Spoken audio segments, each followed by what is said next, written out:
انا جايه النهارده احكي لكم مأساتي مع برفان لبر. الازازه دي كان فيها حوالي ربعها دي لبر الاوريجينال، وكنت حطاها في الستاند اللي ورايا ده، وكل ما ادخل الاوضه انا شامه ريحتها في الاوضه كلها، وزي ما تكون مرشوشه. بس انا مش مديه اخوانا. وبعدين بصوا، رجعت ابص عليها لقيتها فضيت، اتاريها بتسرب وخلصت.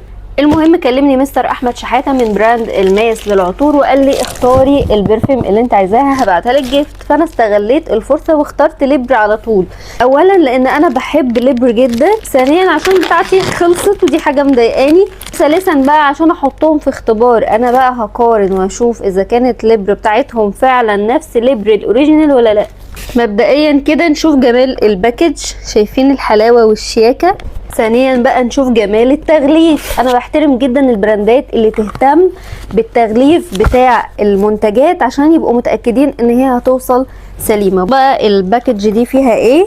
اول حاجة بعتولي 2 من البرفيوم. اول واحدة دي اللبر اللي انا كنت مختاراها، والتانية دي اسمها ألف ليلة الديودرنت بتاعهم، وده عندهم منه روايح كتيرة جدا، وكمان هم عاملينه بفيتامينات، فيتامين بي وسي واي. طبعا ده هيتجرب في الصيف وفي الحر ومع الجيم ومع كل الحاجات دي، وهرجع اقول لكم رأيي فيه.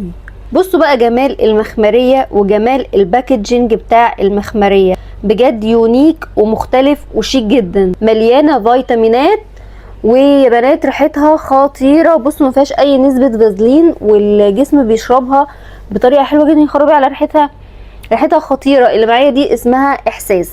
بصوا كمان حاساها بترطب الايد، مش بس بتدي ريحه حلوه، هي ريحتها خطيره وكمان بترطب الايد جدا. دي تعملي بيها لايرنج مع البرفيوم، تخلي البرفيوم ثابت معاكي طول اليوم. تعالوا بقى للاختبار بتاعنا. هفتح لبر بتاع الماس وهجربها واقارنها بلبر الاوريجينال.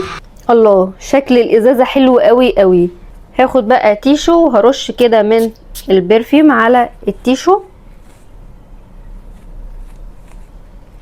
اهو. تصدقوا هي استنوا كمان تبرد. لا بجد نسبه التطابق اكتر من 80%. ونقدر نقول ان بتاعه الماس كمان فواحه اكتر وريحتها اقوى بكتير، وانا ده ذوقي اصلا. تعالوا نفتح التاني، ودي اسمها ألف ليلة، ونجربها ونشوف النوتس بتاعتها بتقول ايه.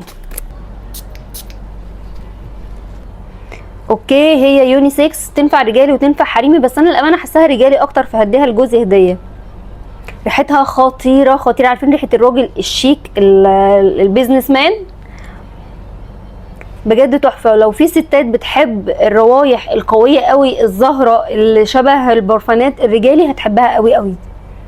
هتلاقوا كل منتجات الماس للعطور موجودة على الويب سايت بتاعهم. الويب سايت متقسم سيكشنات بكل المنتجات، كل منتج هتلاقي تفاصيله بالنوتس اللي داخله جواه وبالحجم وبكل التفاصيل، وكمان هتلاقي اراء لعملاء اشتروا منهم قبل كده. فالموقع منظم وهيسهل عليكي الدنيا جدا جدا. الف شكر لبراند الماس، والف شكر لمستر احمد شحاته على الجمال اللي انتوا بتعملوه ده. ميرسي جدا.